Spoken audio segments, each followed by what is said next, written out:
Cette vidéo va nous permettre d'introduire notre 4e chapitre de géographie qui traite de l'aménagement du territoire en France métropolitaine. Il y aura un autre chapitre sur les territoires ultramarins. Donc tout d'abord, il faut se demander ce qu'est un aménagement. Donc un aménagement, c'est une action qui consiste à transformer un espace pour répondre aux besoins des habitants. Ils sont de nature variée, ils peuvent concerner les transports, les ponts, les autoroutes, les routes, les voies ferrées, la santé, l'éducation ou encore les différents quartiers d'une ville.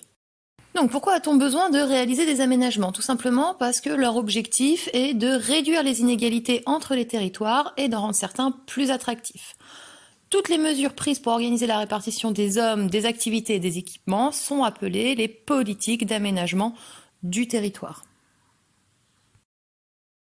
Quelles sont les principales inégalités du territoire français? Tout d'abord, il existe des inégalités de richesse entre les différents espaces du territoire. Cette carte montre que la région parisienne accumule les richesses, concentre les richesses au détriment d'autres régions comme le nord-est ou encore les espaces ruraux de l'intérieur.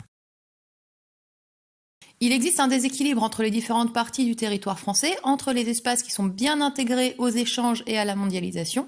Ce sont les espaces frontaliers, les espaces littoraux qu'on appelle interfaces, et à l'inverse, les espaces plus en recul à l'intérieur du territoire, que sont notamment les espaces ruraux. Ces inégalités se retrouvent aussi à l'intérieur d'une aire urbaine, entre les différents quartiers ou les différents espaces, comme ici la banlieue chic de Paris avec une photographie de Neuilly-sur-Seine, ou cette fois-ci une banlieue en difficulté avec une photographie de la cité des 4000 à la Courneuve en Seine-Saint-Denis. Pour résumer, les principales inégalités du territoire français se retrouvent entre Paris et dans une moindre mesure les métropoles et le reste du territoire, entre les zones d'interface, c'est-à-dire les littoraux et les frontières qui sont intégrés à la mondialisation et les espaces ruraux, et enfin à l'intérieur même des métropoles, entre les différents quartiers.